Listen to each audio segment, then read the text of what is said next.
Are you stumped on what to get mom for Mother's Day? Well, our next guest has a unique DIY gift idea for you. Lynsey Scott of the Crafty Blonde Co. joins me now to show us how to decoupage, I hope I said that right, a flower pot. Welcome to First Class Living. Thanks for having me. It's so cool to meet you in person. I follow her on Instagram, and if you don't, you should, because she has beautiful work, and we'll show some of her work in just a second. We did put some pictures up, but we are going to make this really cool decoupage flower pot. So tell us, what all do we need for this? Yeah, so basically you just need your flower pot, and you can use any party or paper napkin, and you just separate the two layers and cut out your flowers. So okay, so if you remember during Halloween time, we made something similar to this with our jack-o'-lanterns or our pumpkins, but I didn't do that part.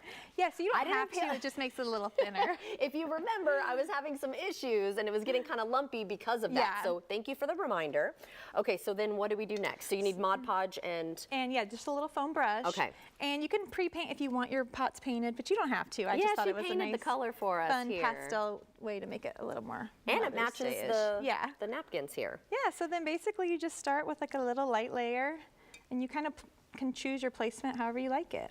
Okay, and this is really good because before you were like, oh yeah, maybe we could do one with on a champagne bottle. Oh yeah, you can do this technique on anything from champagne bottle to a canvas. You can do it on wood. You can Mod Podge fake even pumpkins. Like, yeah, you can Mod Podge on like a photo onto a canvas or wood too. That's a really neat technique. But what's neat is that this is easy enough that kids can do it. Right, and you could, if you were doing it with kids for Mother's Day, you could paint on it. You could write, you know, like a paint marker, write a message to your mom or grandma. Yeah, that's nice. I like that idea. So then, okay, so once you put it back on, stick it on there, then you want to do another light layer, right? Mm-hmm. And it all dries clear, and it'll have a nice glossy finish. So why do you think, you know, do-it-yourself gifts are great gifts for mom or any sort of they're so much more holiday? Personable. I agree. And they're just a nice keepsake, because even when your kids grow up, you can look back and remember the cute little gift they made you.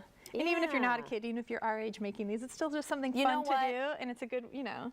Mom, I know you would use this. It just allows you to be a kid again and get crafty. It is fun, and I love how unique you can make it, because you're just using napkins. Right. So you can get any sort of napkin you could pick any pattern or color this. scheme you wanted. Isn't that cute? And it's so easy. How long does it need to dry? I would probably let it dry overnight, just to make sure it's really good and dry. Now, are you covering, oh, you're leaving little spaces. Yeah, I mean, you can make it as much as you want or as little.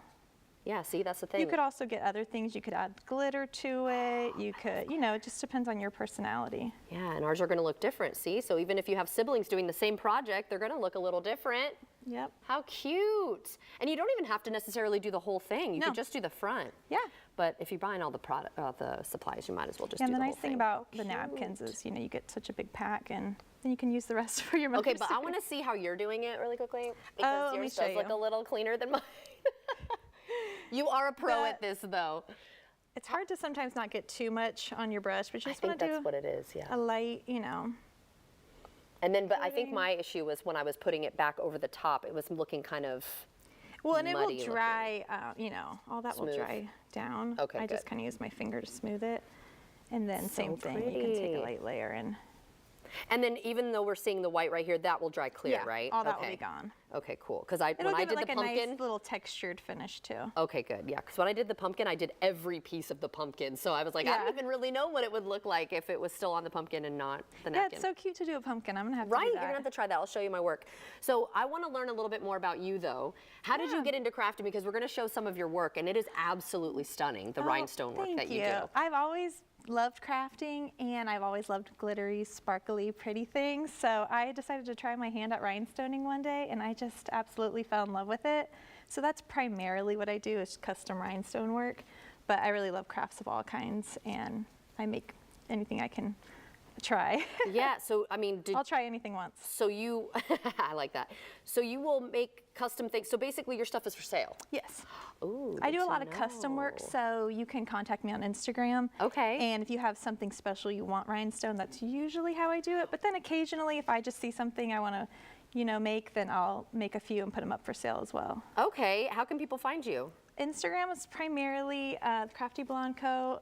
is my Instagram, or you can email me at craftyblondeco@outlook.com, and that's the best way to get in touch with me for custom orders. Okay, wonderful. And I have to ask, because we just showed that picture too of the chip bag. That looked hard. Was that an actual bag? Yeah, so I did that one for Pop Corners. They reached out to me. Oh my gosh. And that was probably my most challenging thing to date, just because you know how a bag is, it crinkles and moves. Yeah, that's pretty impressive. And so I was impressed with myself that I was able to do that one. Okay, well, we're going to continue this.